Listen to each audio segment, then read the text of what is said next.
அணுவில் அணுவினை ஆதி பிரானை அணுவில் அணுவினை அணுக வல்லார்க்கு அணுவில் அணுவினை அணுகலுமாம். என்ன இன்னைக்கு ஆட்டமா சொல்லிட்டானா அன்னைக்கே திருமூல அது ஒரு அணு அணு என்று சொல்லப்படுகின்ற கிரகிக்கக்கூடிய தன்மை உண்டு.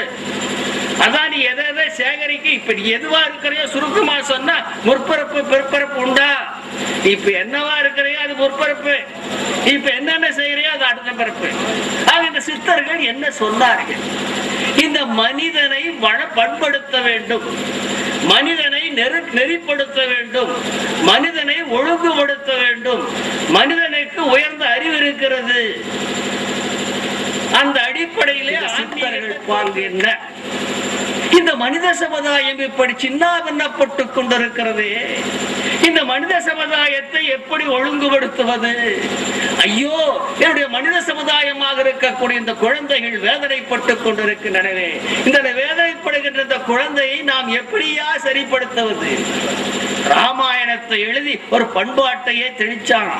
வீடுன்னா எப்படி இருக்கணும், அப்ப மகனுக்கு எப்படி இருக்கணும், மக அப்பனுக்கு எப்படி இருக்கணும் அப்படின்னு பண்பாட்டை திணிச்சான். ராமாயணத்தை படிச்சான். நம்முடைய தாய்மார்கள் எல்லாம் சீதையாக வாழ்கிறார்கள். இல்லைன்னா இன்னைக்கு நம்ம தாய்மார்கள் சீதைகளாக இருக்க முடியாது. மீடியாக்களை வைத்து திணித்தார்கள். இன்னைக்கு வர்ற மீடியா வேற. எந்தெந்த சினிமா நடிகை உத்தராட்சம் கட்டுறானோ அதை நம்ம இளைஞர்கள் கேள்வி கட்டுறான். என்ன காரணம்? எதை திணிக்கிறமோ அதுவாக மாறுவான். ஆக பண்பாட்டை உருவாக்கிறான். மகாபாரதம் என்கின்ற காவியத்தை உருவாக்கிறான். அதனாலதான் இரண்டாவது வாரன் ஹேஸ்டிங்ஸ் என்று சொல்லப்படுகின்ற வெள்ளைக்காரன் இந்தியாவை ரூலிங் செய்து கொண்டிருந்த போது, ஆண்டு கொண்டிருந்த போது தன்னுடைய குறிப்பேட்டில் என்ன எழுதி வைத்தான் தெரியுமா?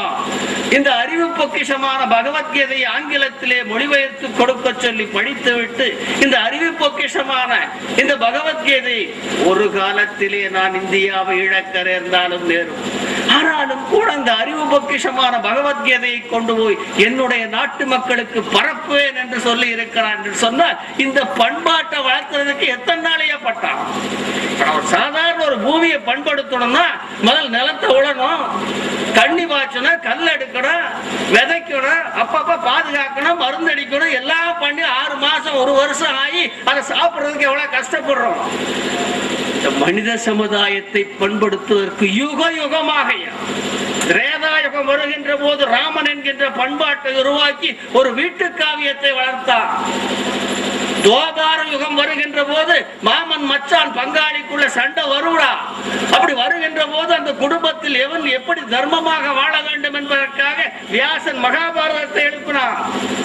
பங்காளி சண்டை வந்தாலும் சரி, சூழ்நிலை உன்னுடைய இக்கட்டான சூழ்நிலைகளிலே இருதலைக்குள் இடைப்பட்ட எறும்பு போல் ஒவ்வொரு மனிதனுக்கும் சூழ்நிலைகள் வரும். அப்படி வருகின்ற போது உனக்கு மேலே அப்பாற்பட்ட இறைவன் ஒன்று இருக்கிறான். அப்பொழுது கூட நீ தர்மத்தை நிலைநாட்ட வேண்டும் என்பதற்காகத்தானே அற்புதமான காவியமான அந்த பகவத்கீதை எழுப்புறான். இதெல்லாம் எதுக்கு வியாசம் எழுதுனா? வால்மீகி ஏன் ராமாயணத்தை எழுதுனா? நம்ம நல்லா இருக்கணும் இருக்க. அதுக்கு பின்னாலே சித்தர்கள் சாடினார்கள். சில விஷயங்கள்ல குருமார்களையே சாடினா, பூஜை பண்றவங்களை சாடினா. ஏன் சாடினா? தவறுகள் செய்தான் சாடினார். குருமார்கள் என்ற பெயரை வைத்துக் கொண்டு ஏமாற்றுகின்ற போலி முருகார்களை சாடினார்கள். அப்போ என்ன? இந்த சமுதாயம் கெட்டுக் கொண்டிருக்கிறது. அந்த கெடுக்கிற அந்த சமுதாயத்தை, அந்த கெடுக்கின்ற மனிதர்களை நீ அடையாளம் செய்து தெரிந்து கொள். 1000 வழிகளை சொல்லிக் கொடுத்திருக்கிறார்கள். ஆனா மனித வாழ்வுக்கு அடிப்படையாக விளங்கியவன் யார் சொன்னார் இல்லையா? மாதாஜி பேசுற போது ராமனே ஒரு பலம் வந்ததே, பலத்தை கொடுத்தவனே விஸ்வாமித்திரன் தான். இந்த பிரபஞ்சத்திலே அவர்கள் வாழ்ந்து கொண்டிருக்கிறார்கள். வாழோடு முனிவரெல்லாம் கற்பூர தீபம் போல காயத்தை ஒளிவால் ஆக்கினான். உடம்பையோ ஒளிபோல ரிஷி மண்டலம் சொல்றோம் இல்லையா, அந்த சப்த ரிஷி மண்டலன்னு ஏயா பேர் வச்சான்? 7 ரிஷிகளும் தன்னுடைய 7 ஆற்றலை கொடுத்து 7 வகை பிறப்பை உருவாக்கி இருக்கிறார்கள். தெரிஞ்சுக்கங்க, ஆன்மீகம் என்று சொல்லப்படுகின்ற ஒரு உண்மையான விஞ்ஞானத்தை இந்த மக்களுக்கு இடையிலே ஐன்ஸ்டைன் என்று சொல்லப்படுகின்ற, ஆல்பர்ட் டெட்ரே என்று சொல்லப்படுகின்ற பெரிய பெரிய விஞ்ஞானிகள் எல்லாம் கண்டுபிடிக்காத மாபெரும் வித்தையை ஆன்மீகம் என்கின்ற பெயரால் கண்டுபிடித்து கொடுத்திருக்கிறார்கள். நமக்கு அதை நமக்கு கடைபிடிக்க தெரியவில்லையே. ஆன்மீகம் என்கின்ற அற்புதமான விஞ்ஞானத்தை புரிந்து கொள்ள முடியவில்லையே. புரிந்து கொள்ள வேண்டும். மனிதன் வாழுகின்ற போது எப்படி வாழ வேண்டும் என்று சொல்லிக் கொடுத்திருக்கிறார்கள் வாழ்வியல் கலையை. மனிதன் வாழுகின்ற வாழ்வியல் கலையை சொல்லி கொடுத்திருக்கிறவர்கள். வாழ்ந்தால் மட்டும் போதாது, உனக்குள்ள இருக்கின்ற அந்த உயிராற்றலை நீ எப்படி பெற வேண்டும், அதை எப்படி பேடி காக்க வேண்டும் என்று சொல்லிக் கொடுக்கிறார்கள். 2, நீ வாழுகின்ற வாழத்திலே நீ உத்தமனாக வாழ்ந்தால் மட்டும் போதாது, இனி பிறக்கின்ற பிறப்பிலேயும் கூட நீ எப்படி வாழ வேண்டும் என்று சொல்லவர்கள் சித்தர்கள் ஐயா.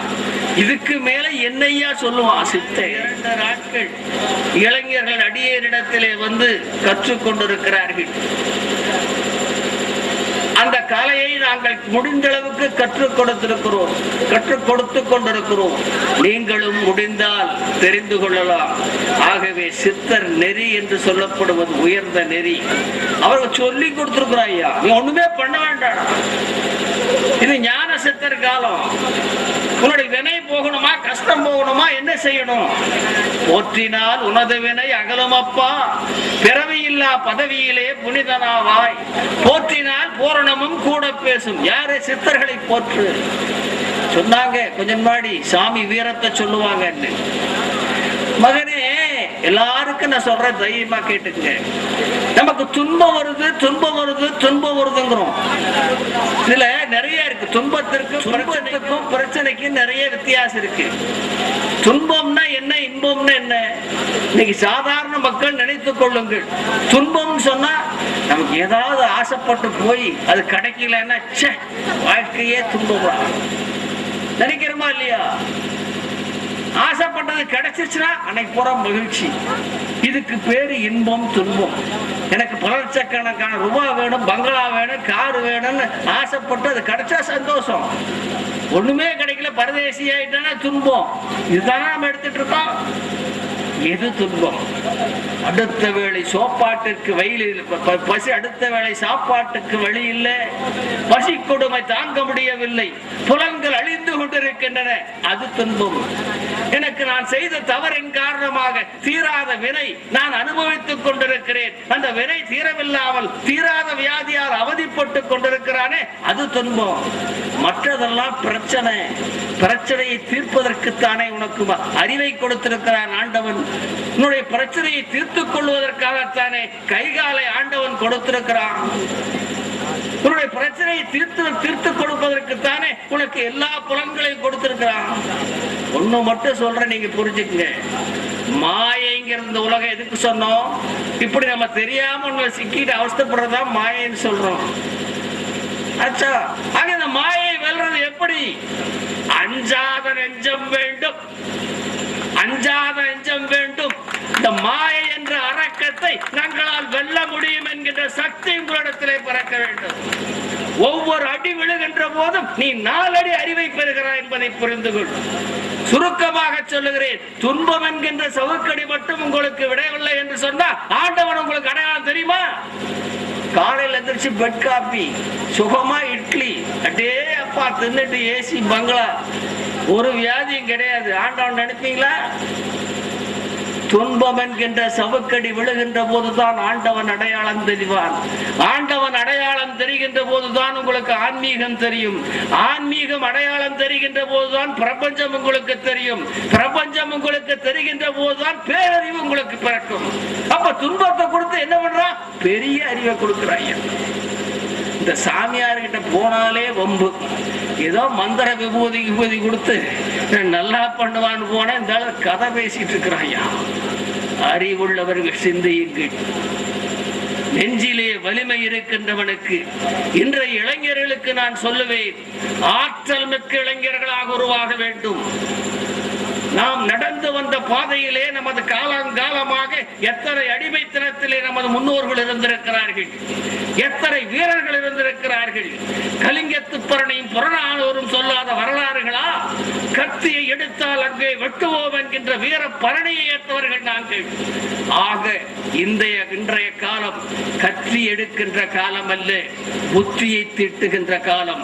புத்தியை தீட்ட வேண்டும் என்று சொன்னால் உங்கள் நெஞ்சிலே திடம் வேண்டும். அஞ்சாத சிங்கங்களாக மாயை வெல்ல வேண்டும் என்று சொல்லி விடைபெறுகிறேன். நன்றி, வணக்கம்.